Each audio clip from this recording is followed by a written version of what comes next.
I want to introduce Brigadier General John DiNapoli, who has over 35 years of leadership experience in the U.S. Army and corporate sectors. He has commanded at the company, battalion, and brigade levels. His corporate experience is in healthcare and pharmaceuticals, including 13 years with GlaxoSmithKline. John has a master's in business administration from Rutgers, a master's in strategic studies from the U.S. Army War College, and BAs in math and philosophy from Gettysburg College. He is an adjunct professor at Rutgers and Monmouth Universities. He has delivered keynote speeches on multiple aspects of management, motivation, and leadership at colleges, business roundtables, and corporations. One college president has recognized John's training seminars as, quote, the best I have experienced in 40 years as a leader. Brigadier General DiNapoli offers a unique blend of classic military training and varied leadership experience, and it's my pleasure to present him to you tonight. Thank you for coming, John. Thank you. So I was in the National Guard for a large portion of that military time, and I was in the pharmaceutical industry at the same time. I was lucky enough in the military and in the corporate world to work for some really, really good people and to learn from them and from their situations. I also got to work for some people that were not too good. And I don't know if you guys have ever been in that situation where you work for people that weren't that great. But sometimes you learn more from them than you learn from the really good leaders. You certainly learn what not to do and what you shouldn't be doing. So about 6 years ago, I got promoted to Brigadier General, and I thought I could put my two worlds together. I can actually go out and potentially help people become better leaders. And that's what I did. I got to do some teaching at the same time. So I'm doing some coaching and leadership development. And in that role, I get to talk to CEOs, presidents, college presidents. And sometimes they'll say to me, well, you have a lot of leadership experience, which I appreciate.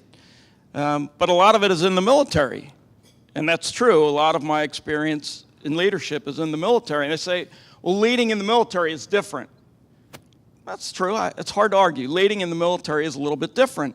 I usually say to them, so how do you think it's different, leading in the military versus leading in other places? They say, oh, well, in the military, if you tell people to do something, they have to do it. And that's true. We follow orders. Well, Jack Nicholson, in his famous movie, A Few Good Men, we follow orders or people die, right? Everybody knows that. So in your world, if you're you work in a high school and the principal comes into your office, or you're in the corporate world and the CEO or president comes in and they tell you to do something, you can just ignore them, right? Because you're not in the military. You don't have to follow them, right? Of course not. That's not how it works. My position, my title, can get you to comply with what I ask you to do. I'll prove it to you. I want everybody to raise their hand as high as they can. Come on, work with me. Even the deans will do it. All right, now raise it a little bit higher. Okay, so how come you didn't do that the first time? Put them down. I asked you to raise them as high as you can. So I'm a speaker, right? So I have a title. I asked you to do something, and you complied. You put your hand up. Maybe I didn't explain that there was a benefit to you. Maybe you thought, well, this is kind of cheesy. Maybe you looked over and didn't want to lose the cool factor. If I show too much enthusiasm, people are going to think I'm paying way too much attention. Or maybe, like in most situations, 10% of you weren't even listening. You looked over to your neighbor and said, oh man, they got their hand up. I guess I ought to put my hand up, right? But for whatever reason, I got you to comply. So my title got that. But if you want commitment, you better have leadership. And I don't care if you're in the military, I don't care if you're in the corporate world, if you're in a university or a high school. It takes leadership to get people to commit. And that difference between compliance and commitment, that could be the difference between success and failure. Could be the difference between profitability and loss, keeping your doors open, keeping your students, or losing them. And I can tell you in the military, it could be the difference between life and death. So I'll tell you, that's the difference in leading in the military, is that sometimes the consequences are a lot more serious. Hopefully here, when a dean makes a bad decision, nobody gets hurt or maimed or gets killed. But if you put the wrong people in a helicopter and they go off and do something stupid, bad things can happen. So that's what I would tell you the difference between the military leadership and everywhere else. It's all about leading and getting people to commit. So how do we get there? Well, one of the ways is to have a foundation. We heard it earlier from the president of the college. We heard it from the other speakers. It starts with values. There has to be a foundation of values that you build your leadership on. And, you know, for me, fortunately, in the military, we had an acronym for leadership. In fact, in the military, we had an acronym for everything. And some of those I can share in large groups. And this acronym is LDR SHIP, pretty simple: loyalty, dedication, respect, selfless service, honesty, integrity, and personal responsibility. And whether I was in the military or in the corporate world or any other organization that I've been in, those values were reflected by the people that I respected and the people that I wanted to follow. They had to be loyal not just to the group, not just to their team, but also to the organization. And sometimes that's in conflict. They had to be dedicated. You know, we saw in one of the earlier speakers, he was talking about Shackelford being out there with his folks, trying to actually, you know, row the boat with them. If it's important, the leader better show up, right? If you want people to do something really early in the morning because you have to get it done, you better be there next to them. Or late at night, or you have to put in some additional time.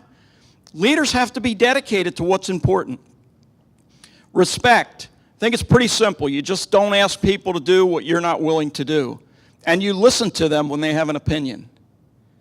Selfless service. You know, in some environments, it's hard to explain to people why selfless service is important. I think with students and with teachers, you guys get it. I could tell you as an adjunct that you certainly weren't doing this for the pay that they give you, right? There is an additional benefit that you're trying to give to people to serve them back. Same thing in the military. It wasn't about the pay.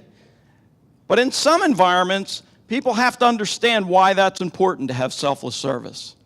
And if you do what's right for your folks in the organization, you'll get the long-term payback.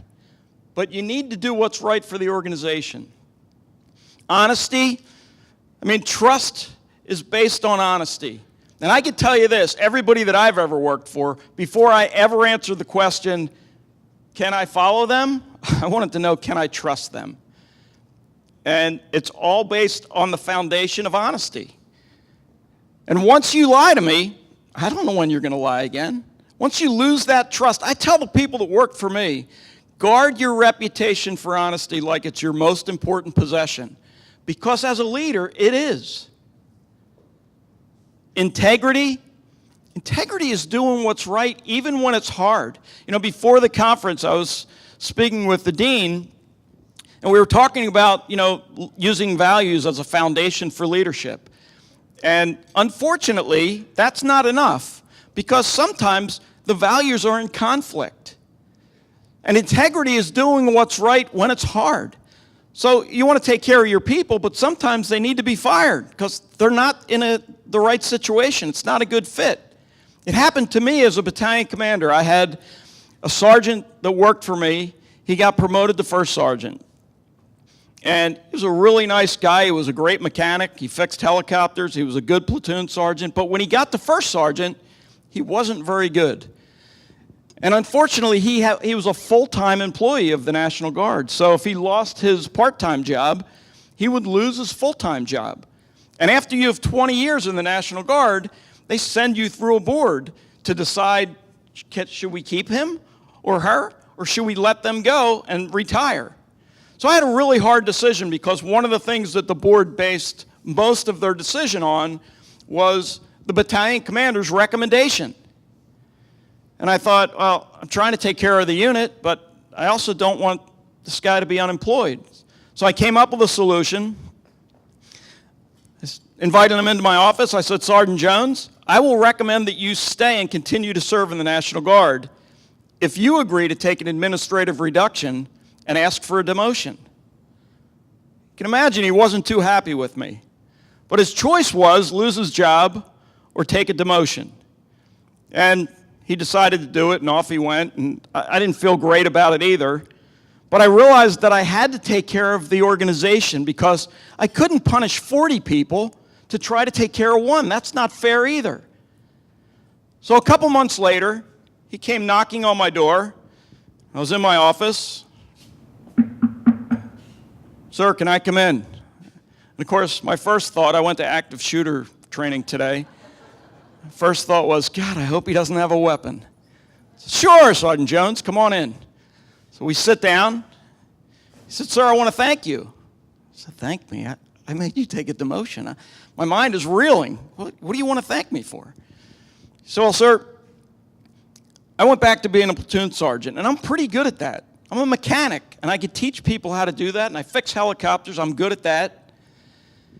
And when I went to be a mechanic, I can now come in a couple nights a week and work as a mechanic, and I get paid for that. And oh, by the way, as a platoon sergeant, I got to go back on flight status, and I get paid for that. So I'm making the same money that I was making as a first sergeant, which I wasn't very good at, and I realized I wasn't very good at it. And now I feel like I'm contributing and I'm making the same money, so I wanted to thank you. I thought, wow, that's exactly the way I envisioned it was going to turn out when I asked him to take his demotion.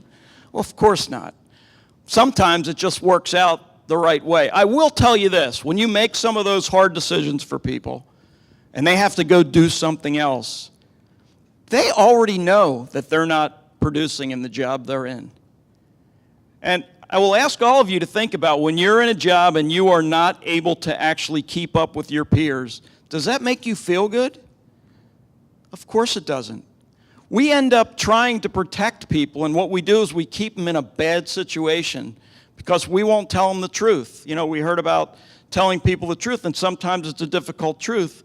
But they end up in a better situation very often because we make them make some of the hard decisions.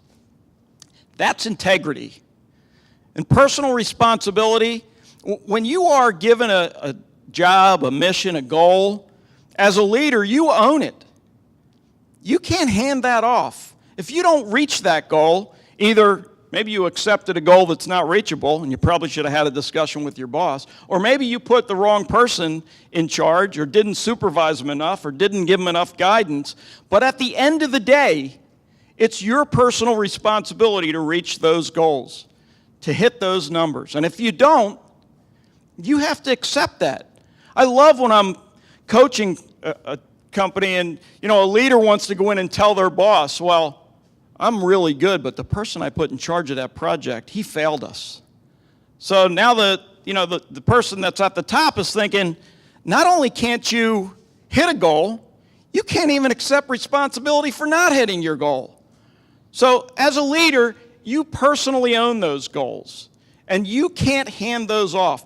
Those values are the foundation, I believe, for good leadership. And you can't walk away from them. Many years ago, I was a pretty avid bike rider. I was probably riding about 130 miles a week, and I was about to go out for a ride with my son, who at the time was about 5. And he looked up at me like only your kids can do with those big brown eyes and said, Daddy, how come when I ride my bike, I have to wear a helmet and you don't?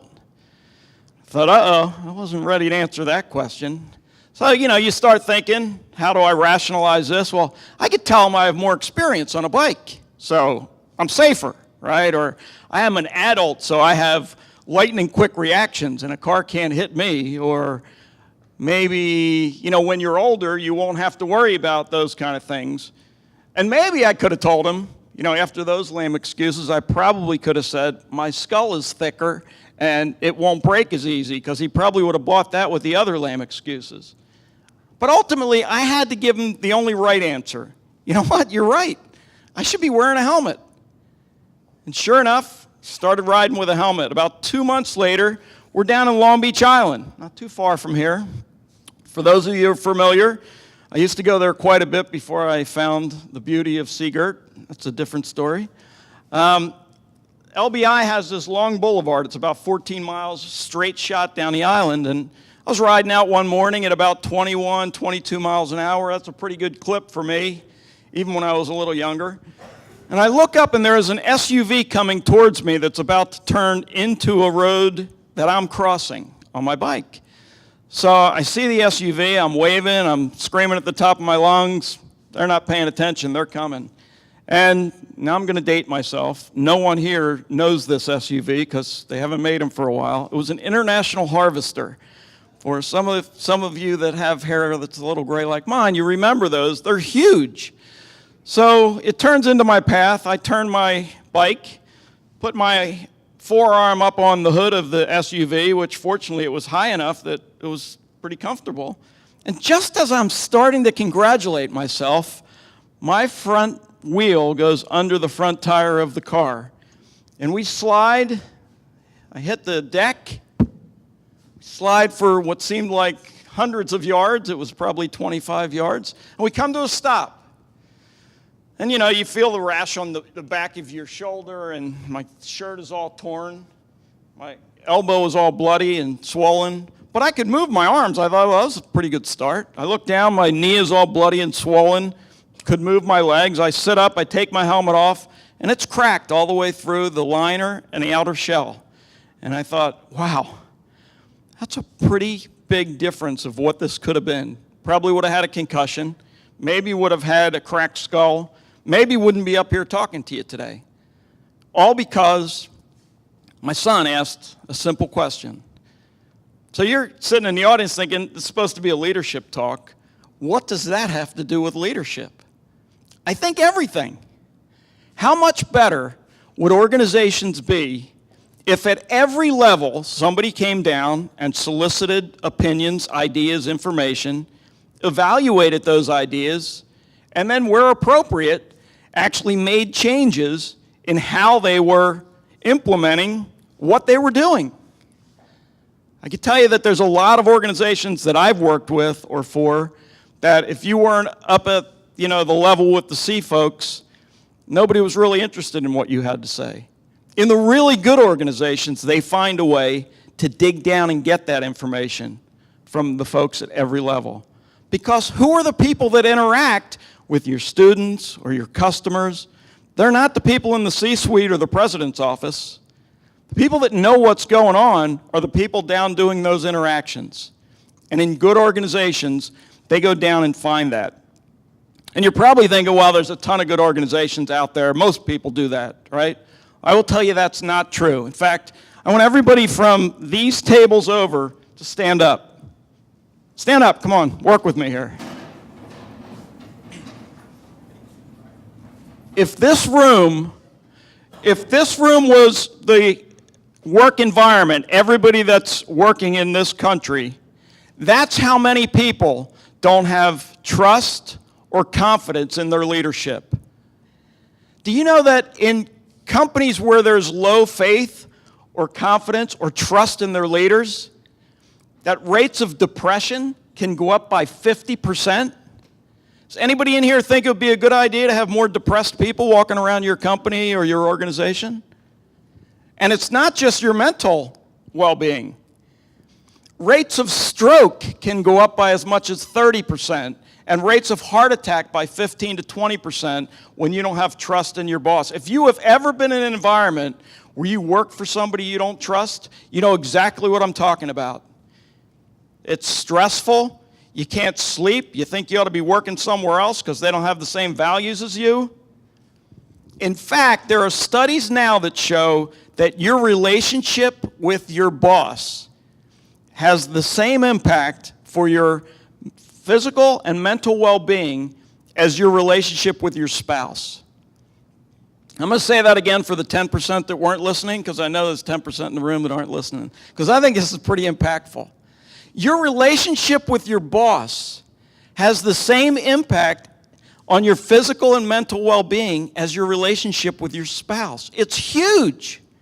And I can't tell you how many organizations I work with that they spend a fortune on buying gym memberships and getting the best health care and making sure that all of the employee benefits are taken care of. Here's an idea. How about you spend a little money training some of your managers and leaders so you're not making people depressed and have heart attacks? Maybe you could improve the results of your organization. And oh yeah, the difference is about 30% of the profits in most companies where there's no levels of trust or confidence in leaders. So it is huge. And we sometimes forget that in every environment that you're in, if you're students, you think, well, it's leadership, it's kind of nice, but it's not that important. It's what makes the difference in most companies, most organizations, most universities, most colleges and high schools. Success happens because of leadership, or it doesn't. So we've talked a little bit about the foundation of leadership, and I said to you that that's not enough. It's a good start, but it's not enough. So what do you do to improve leadership? Well, first of all, you need to understand that leadership is not a destination. I don't get there. I've been in leadership for, since I was out of college. They threw me in charge as a lieutenant, and I did some stupid things, and I learned from that. But as a leader, you are always learning. It's a journey. There is no, okay, I got there now, I could stop. Because there's always new situations, there's always new people to deal with, there's always new types of issues. Technology has thrown a monkey wrench into all kinds of things, like how we communicate. And, for those of you that have teenagers or recently had teenagers and you look in the back of your car and they're texting each other as they sit next to each other in the car, that's a whole different way to communicate than when I grew up, when we didn't even have cell phones, and you had to go find out where the nearest payphones were to tell people you were going to be late for an appointment. It's the first time in our history that we have had 4 generations in the workforce at the same time. And I don't care what kind of organization it is, leadership will continue to be more and more important for how we do business and how we are successful, not just in our corporations and organizations, but in society. Leadership is critical. And the more that you learn now about it and start on your journey, the further the leg up you'll have. So I will tell you, there's a ton of models out there on how you lead and what's important in leadership. And so, I'm just going to pick one that I think is really valuable and share some of those ideas with you. There's a couple of professors, I thought professors would play well in this environment, out of the University of Santa Clara. And for the last 35 years, they've been surveying successful executives, CEOs, CFOs, COOs, presidents, and they ask a simple question. What do you do when you're at your best? And they've come up with 5. So I've had a little surgery on that finger. It always looks like 4.5. 5 principles of exemplary leadership. And they are: model the way, inspire a shared vision, challenge the process, enable others to act, and encourage the heart. I believe those 5 principles are a good pathway if you want to be a good leader. They encompass a lot. We heard earlier about doing and showing people what is right. And if you model the way, they will see that, because I guarantee you as a leader, somebody is always watching. You may not think they're watching, but they are watching.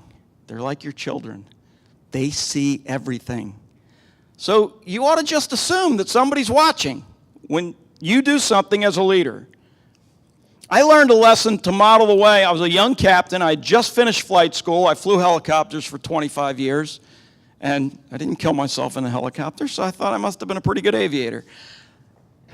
I was getting ready to get people to fly under night vision goggles. You probably don't know what they were, but we were back in the mid-'80s. The Army was going to own the night with these night vision goggles. So this is the audience participation part. I want everybody to take your hands and make like little tubes out of them. I know it seems silly, but there's a method. Put them up to your eyes. That is a 40-degree field of view. Hey, you can put them down. 40-degree field of view. So you have an idea of what that is. We typically, as humans, have about a 210-degree field of view. So we see a little bit more than 180 degrees next to our eyes, right? So 40-degree field of view, we were going to wear those goggles, and, you know, in a helicopter, it's nice to know what's around you, so you have to keep moving your head. We used to call it keeping your head on a swivel. Well, unfortunately, those goggles had a 40-degree field of view. They also weighed 1.5 pounds. So you put them on your helmet, and it would pull your helmet down. So the Army, always looking for good solutions, the Army says, well, if it pulls your head down with 1.5 pounds, if we put 1.5 pounds at the back of your head, you're now looking back up the way you're supposed to. It's true, it worked. However, you now had 3 more pounds on your head, and you had 1.5 pounds on your helmet to begin with. So now you're flying around with a 40-degree field of view and 5 pounds on your head at night. Unfortunately, that wasn't the only issue with these goggles.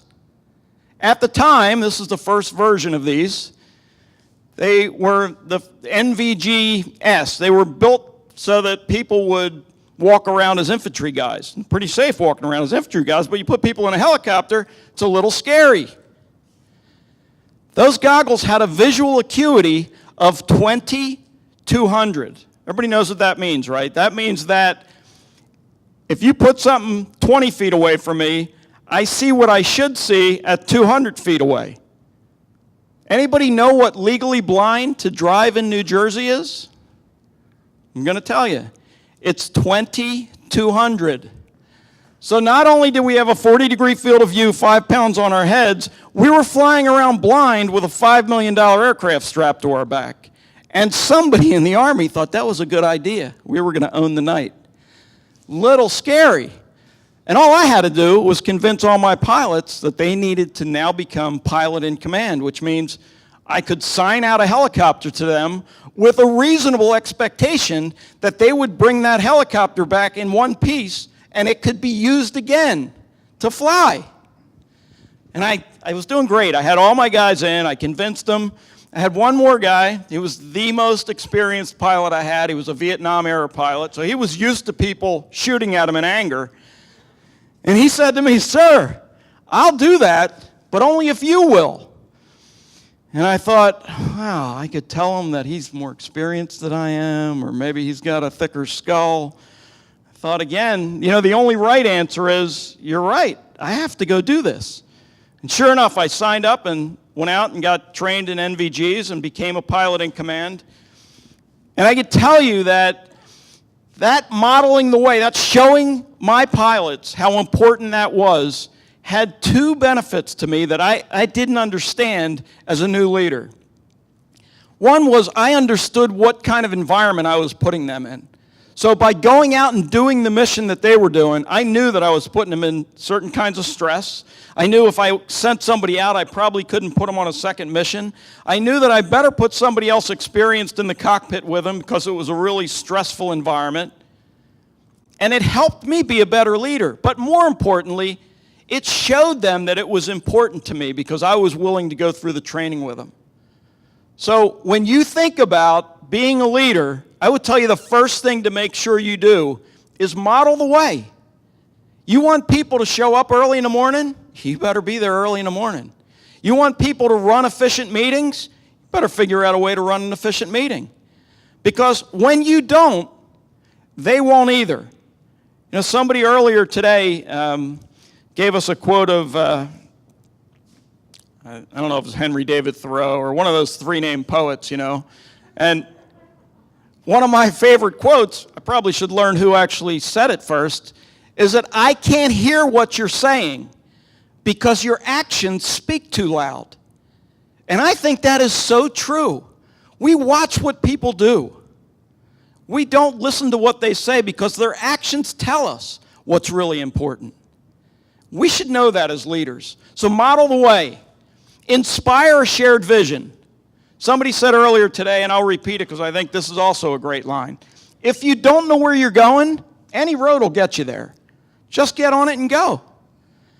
You got to have a destination, and as a leader, you have to set that destination. Where are we all going?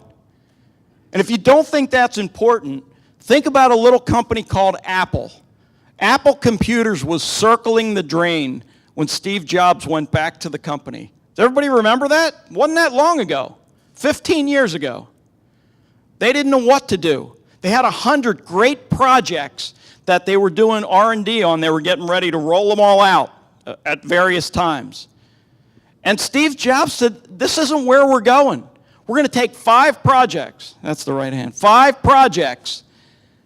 And that's all we're going to support. And we're going to put the others on a shelf. He said, no, that's not how we do it here at Apple. Well, that's how we're going to do it. It's pretty hard to argue with his premise over the last 15 or 20 years. They are now the wealthiest company in the world and throwing off cash that they can't even figure out where to spend. All because he set a vision and said, here's where we're going.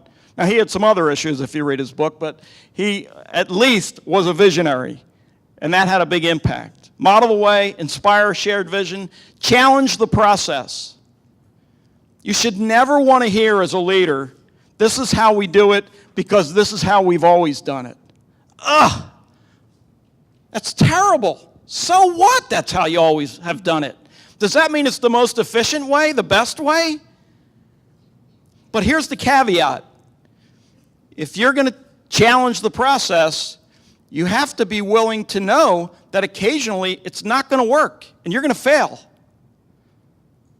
So those two things go together. You can't be a risk taker and never miss. Sometimes you're going to miss. But sometimes you're going to find an avenue that puts you well ahead. The greatest investors in the world sometimes miss. But when they hit home runs and grand slams. So you have to be willing to challenge the process. And just alongside of that is enable others to act. Because if I'm challenging the process, I better let my people. I better have them, give them the ability to work on their own and to try some new things. When I was a district manager, I used to go in and my sales reps would be calling on doctors. And if any of you have been in leadership positions, maybe this has played through your head. Geez, I could do this a lot better than they could. I'll just jump in here and do it. But if you do that, you never give them the chance to learn on their own and become maybe better than you would be. So you have to step back and watch them potentially fail a little bit before they're going to get to the next level. So model the way, inspire a shared vision, challenge the process, enable others to act, and the most important, according to Kouzes and Posner, who are my 2 professors out at Santa Clara, are encourage the heart. And we know how to do that. In fact, I'm going to try to play a video here and give you an example of encouraging the heart. Can you guys see that? 1, 2, 3, 5, 7, 9.